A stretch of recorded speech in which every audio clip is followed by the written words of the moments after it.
Hey, what is happening, guys? What's going on, YouTube? Thank you for tuning into Rules for Rebels. I drove for Uber yesterday, so I wanted to make a video kind of sharing my experiences. I get a lot of people asking me about different kind of like gig economy stuff. Like, yeah, we mostly touch on entrepreneurship, but I do talk about gig economy platforms like Fiverr, Text Broker, Upwork. I think I maybe even made a video about Rover or something like that. And even a lot of our Side Hustle Tuesday episodes, right? People start off doing something in the gig economy, whether it be, I think we had a story of a girl who started with Rover and then started her own pet care business. There's been some other people who started on Fiverr and then transitioned off of Fiverr and started doing things independently. I personally don't consider gig economy stuff to necessarily be owning your own business or true entrepreneurship, but most of the gig economy things can be transitioned into your own business and true entrepreneurship. And a lot of times these platforms can kind of help you do that.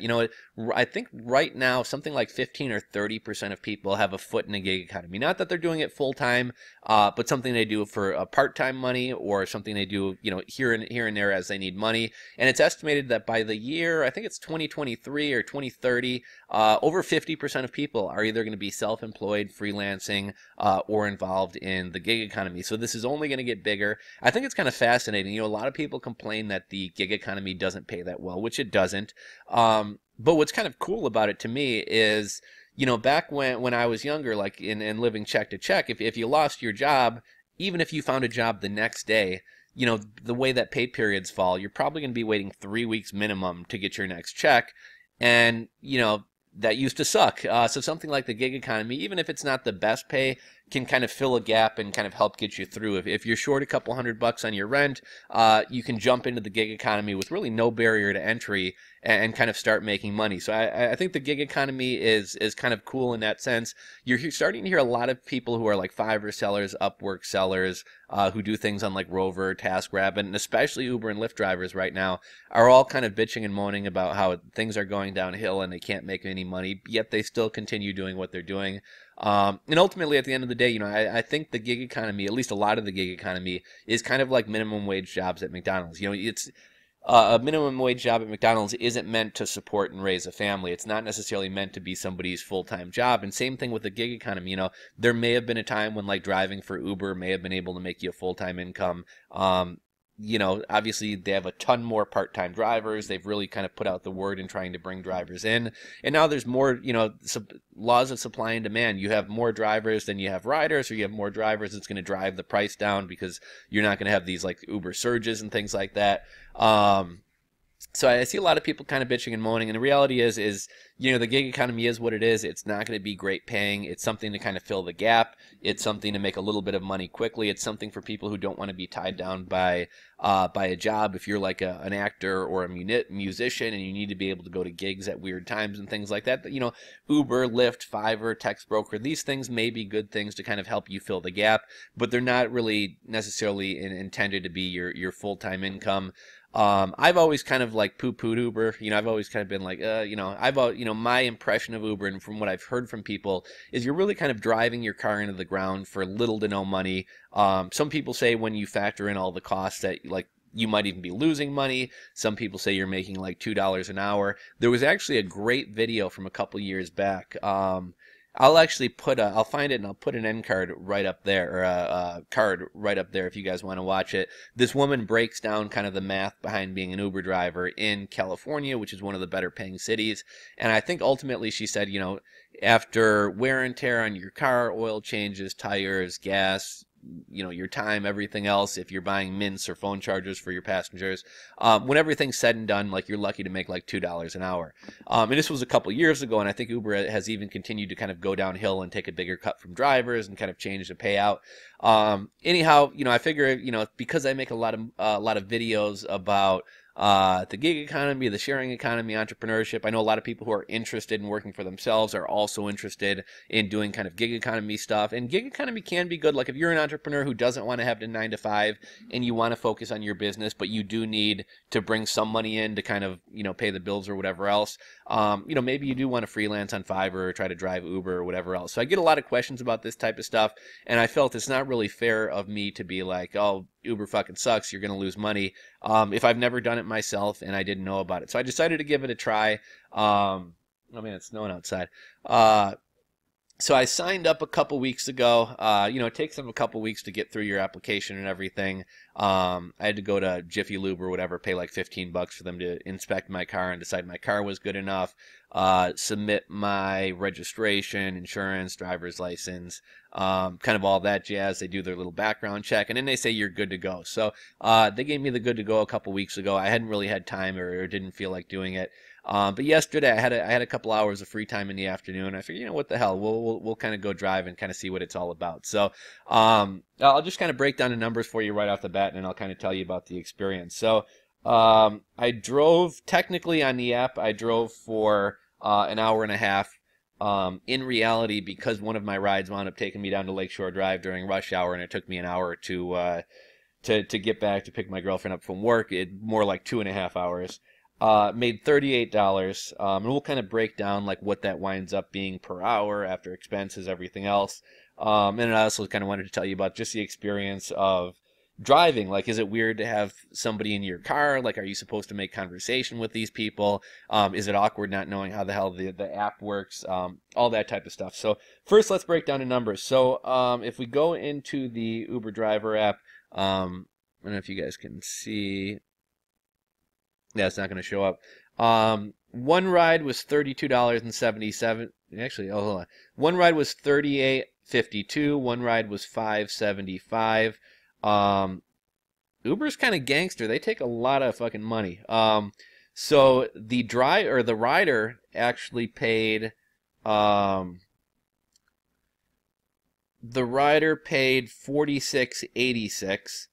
Uber takes an $11.59 service fee plus a $185 booking fee, which winds up being $13.44 altogether. I guess my pay, there was a base fare of $1.34, 18.44 for distance, which was 30 miles, $12.99 for time, which was 61.84 minutes. So that comes to $32.77. The other ride I had was just a couple minutes. And that one was $5.75. Let's see what the guy paid. The guy paid fare details. I still don't really know how to work this app. The guy paid $6.73. There was so I got a base fee of $1.34, $1.10 for distance, $1.56 for time, $1.75 for surge. And all in all, I made it $5.75. If there hadn't been a surge, it would have been even less, like pennies. Uber receives, I guess Uber got 98 cents for that ride. Let me tell you kind of how things went. So Uber has some like teeny little tutorial you can watch about like how to start a ride, how to end a ride, but I was really kind of clueless how the app worked. So I wind up, I had lunch with my girlfriend yesterday out in Lombard. And after I dropped her off after lunch, I was like, what the hell, I'll turn this thing on for a while. So I got a coffee, pulled into a parking space, turned the app on. First time ever, had really no clue what I was doing. Within about 3 minutes, I get a ping. I was at a coffee shop just outside of like a downtown area in the suburbs. So I wind up going to this bar restaurant down the street, which was only like 3 minutes away. I pick up this Hispanic guy who was a dishwasher, didn't really speak great English. He gets in the car. I punch in a destination. It's kind of weird. They don't show you, like it won't tell you you're going to Chase Bank or you're going to Jewel Osco. It just gives an address. Which I wish they would actually give you a location, especially if the person punched in a location. So I start driving. It's 3 minutes down the road. I drive this guy to the bank, and it kind of occurs to me like I doubt this guy's going to be at the bank for a long time. He's probably going to be out in a couple minutes. So I was like, "Are you coming back out?" I'm trying to, a little bit of a language barrier. He's like, "Yeah, 2 minutes." So I'm like, "Okay, I'll wait for you." So at this point, I'm not sure. Do you end the ride, and then he has to book another ride? Or do I just sit there and just let this end ride screen sit up there? But then when he gets in my car, how do they know to charge him for the next destination? I know Uber has a feature with like stops where you can do up to 2 stops on your route. Even as a rider, I don't know how the hell to work that thing. So as a driver, I also don't know how to work it. So I wasn't really sure what to do. So I sat there for a minute and I'm like, I guess I end the ride. Well, every ride has a base price, right? And it kind of occurred to me after I did it that I might be kind of screwing this guy over because essentially, rather than him having one ride with 2 stops and 1 base price, now he's going to have 2 separate rides with 2 base prices, and it's probably going to inflate the amount of money that he should have been paying. So as soon as I did it, I was like, oh, I kind of fucked up. So he comes out of the bank after a couple minutes. He gets in the car. I'm like, request another Uber, since you're sitting in my back seat, it should hit me. I'll accept the ride. So he pulls it up and he realizes like it's going to charge him like $6 or $7. He already paid another $6 or $7 for the ride. He's like, it's going to be like 14, essentially he's kind of trying to tell me, he's like $14 for, so at that point I realized that I fucked up. So I was like, look, man, I said, I apologize. You're my first ride. This is my first day. I knew his destination was right down the road. He told me the street. So I was like, you know what? I said, don't worry about it. I should mention, before he went into the bank, he gave me $3 cash. So I'm waiting outside for him. He comes back out. We go through this whole thing. I say, well, guy, I fucked up. Don't worry about it. I'll drive you for free, no charge. So I drive him a couple minutes down the street to this La Michoacan ice cream shop. And I think I've actually been in there. I think he actually served me my ice cream in there before. And when I pull up there, he pulls out a $5 bill and gives me a 5. So at this point, he's giving me $8 in cash tips for just a couple minute ride. Plus, he paid Uber 1 leg on the journey. And I kind of felt bad. This guy obviously is a hardworking guy. He's a busboy, gets off work, goes to the bank, and then heads right over to his next job at La Michoacan. I'm sure he doesn't make a ton of money, so I really felt bad to him. Like, don't worry about it. It was my mess up. And he insisted on giving me the $5. So eventually I took the $5 from him. So that ride paid, $5 and some change, plus he gave me an $8 tip.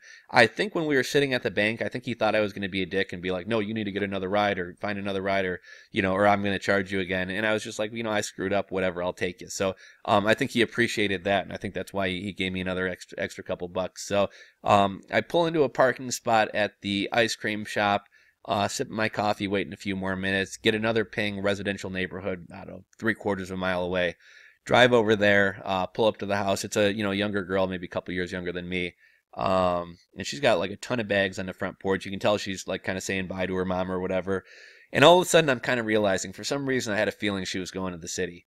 And at this point, it's like 4 something, and all of a sudden, somehow on my screen, I see Lakeshore Drive. And let me tell you, you don't want to be on Lakeshore Drive at between like 4 and 7 o'clock at night. I never want to be on. I fucking hate Lakeshore Drive. People drive like maniacs. It's really confusing. But especially from like 4 to 7 p.m. during the week. Actually, at any time. You really just don't want to be on Lakeshore Drive. So I'm like, oh, fuck me. So now I'm thinking, like, is there some way I can cancel this ride? I really don't want to go into the city. I hadn't planned on driving Uber for like a lot of hours. I was just hoping to hop on during a slow time in the afternoon and kind of get a couple rides and kind of get a feel for how it went and kind of get my feet wet. I really didn't want to be taking a ride to the city because I really didn't plan on continuing to drive. And so pretty much once I got there, I knew I was going to turn the app off, turn around, and sit in an hour of traffic to go back out to Lombard to pick my girlfriend up from work later. So anyhow, I picked this girl up. She gets in the car. We start driving to the city. The Uber app gives you terrible directions, so she's kind of initially getting a little bit annoyed that I'm taking this like weird route back to 55. But we started chatting, started talking about travel and other things, and it was actually a nice ride. That's one of the things I wondered about, like, is it weird having people in your car? Are you supposed to make conversation with them? Are you supposed to shut up and just let them play on their phones? What type of music do you play? Like, all these little, like, weird things that you wouldn't really think about until you're actually doing it, driving Uber or whatever. But it was a nice ride. We chatted on the way there. She was telling me she used to teach in South Korea and China. We were talking about Iceland. She had taken an interesting trip to Iceland. She was telling me about her trip to Puerto Rico. Like, we actually had a really good conversation. Kind of talked about business and work and some other things. I dropped her off in the Gold Coast, which is not too far from like Navy Pier for any of you guys who don't have that good of a concept of Chicago or whatever. But then, rush hour traffic. So I sat in traffic for an hour on my way back out to Lombard. So if we actually kind of break down the money and the earnings. So again, I said I made $38 for an hour and a half of driving. So 38 divided by 1.5 is 25.33. Is that right? 38 divided by 0.5 is 25.33. Now, they say like cost per mile, like if you're driving for your workplace or something like that, what it's 55 cents or 57 cents for like gas, wear and tear on the vehicle, having to do oil changes, tire changes sooner, etc. So if we take 25.33 and divide that by 2, I'm just going to essentially use 50 cents. That comes to 12.66. So at that point, we're making 12.66 an hour, right? It's not great money. It's not really that good of money. But, then that's after wear and tear. If you factor in, like, if I had a part-time job at a sandwich shop or something like that in the evenings, probably not going to be making a whole lot more than 12.66. Like, Uber lets you hop on when you want, stop when you want. There's really no commitment. You could maybe make a case that it's not that bad. However, and obviously this was kind of my individual situation, the fact that I didn't want to be driving for a number of hours. I'm guessing, I think most rides in the Chicagoland area are going to end in the city. Sorry, I'm turning into that kid from Dazed and Confused. You guys remember that movie Dazed and Confused? We used to play a drinking game where every time that young kid would swat his hair back, you'd have to take a drink. Anyhow, getting totally off topic. But because I wound up basically having a wasted ride back from the city, what we had? We had 38 divided by 2. 38 divided by 1.5 equals 25 divided by 2. So we were at 12.66, and that was based on an hour and a half. Well, essentially it was 2.5 hours since I had a wasted ride. So if we do 38 divided by 2.5, that comes to 15.20. If we divide that by 2, we're at 7.60. And that's not even factoring in that I had another 25 miles that I had to drive from the Gold Coast back out to the suburbs, which, that's wear and tear as well. So we're at 760, 25 miles times 0.55 cents a mile is 13.75. So essentially I lost about $6 driving for Uber. Those aren't exact numbers. That's just kind of some rough numbers. But all in all, it definitely wasn't a money-making venture. And I think that's why so many people do Uber, because most people don't really most people don't really dive into the numbers. Most people just say, I made $38. That's pretty cool. I guess it was a couple hours. Most people aren't going to sit there and kind of do the math and figure out what they're doing, what they're making per hour, and then factoring in the depreciation of their car. Another thing I see a lot of people doing is like, especially in my situation. So I have a 2011 Hyundai Elantra with like 110,000 miles. A while back, I went to go look into trading it in to get a truck or a van or something like that. They offered me $3,500 for it, which is like nothing, right? That car probably has another 80,000 miles in it, so it's worth a lot more to me than $3,500, because if I have to go out and get a new car, that's going to cost me a lot more than $3,500.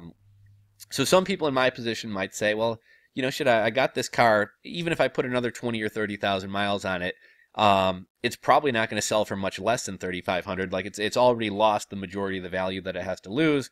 So I might as well drive this thing into the ground, and there's really not a cost to me there. Well, unless I have another car and this car is just like a throwaway car, you have to look at it like, if I have another 80,000 miles on my car, that might be another 4 to 7 years of me driving that car and not having to buy another car.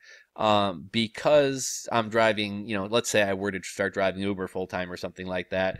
That car that would have lasted me another 4 to 7 years is probably only going to last me another 2 to 3 years, and now I'm going to have to go buy another car 2 to 3 years earlier than I would have otherwise had to. And there's a cost associated with that. So ultimately, at the end of the day, I think Uber and Lyft are going to be a losing proposition.